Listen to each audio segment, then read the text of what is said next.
Hello good morning everyone. सदा चाहिँ पुनः आज पनि फेरि उपस्थित भइसकेको छु अर्को भिडियो लिएर।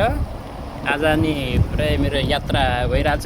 सदा चाहिँ ड्युटीको यात्रा हो। लसर गइँदैछ साथीहरू।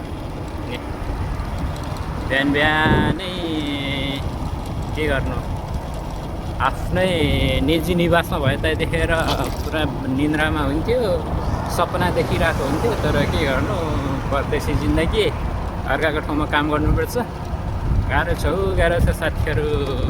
आधा रातमै जानुपर्छ ड्युटी काम गर्नलाई।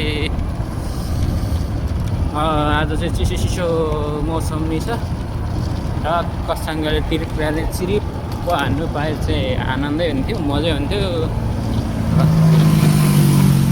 गाडीहरू कुदिरहेछ सरर। म भने अहिले हाइवेतिर छु। जाऊ अनि अलिअलि साथीहरू नेपालतिरको के छ खबर सुनाउनुहोस्, के कस्तो भइरहेछ।